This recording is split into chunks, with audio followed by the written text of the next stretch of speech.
ஏண்டா டேய், அத்தை தண்டி பஸ்ஸு காரு இதுல வந்தவன் எல்லாம் பின்னாடி நிக்கிறான். நீ இத்தனோண்டு ஜீப்ல வந்துட்டு என்னை ஓவர்டேக் பண்ணி போலான்னு பாக்குற. போயிடுவியா? நீ இந்த இடத்த விட்டு எப்படி நகர்ந்து போறன்னு நானும் பாக்குறேன்டா. அப்படியே ஒரு ஏத்துறேன்னு வையே, உன் ஜீப் அப்பளமா போயிரும்டா.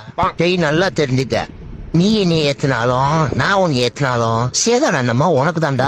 என் பவர் என்னன்னு தெரிஞ்சு என் குறுக்கு வந்தா உனக்கு எவ்வளவு இலத்தாவா இருக்கும். இப்பதான் வண்டி என்ன ஆட்டி பாக்குறா. எதுரா, நீ தான் சரியான ஆம்பளையாச்சு. எடு, வண்டி எடுத்துட்டு போ. பாப்பம் போடா. இப்ப வண்டி எடுத்துட்டு போக பயமா இருக்குல்ல, இந்த பயம் முன்னாடியே இருக்கணும்டா. பின்னாடி திரும்பி பாரு, எத்தனை வண்டி என்னோட சிக்னலுக்காக வெயிட்டிங். அவங்களோட நீயும் சேர்ந்துருந்தா இப்ப பிரச்சனை இல்ல. என்ன தாண்டி போகணும்னு நினைச்சேன்னா அப்ப என் பவருக்கு என்னடா மறுவாதி.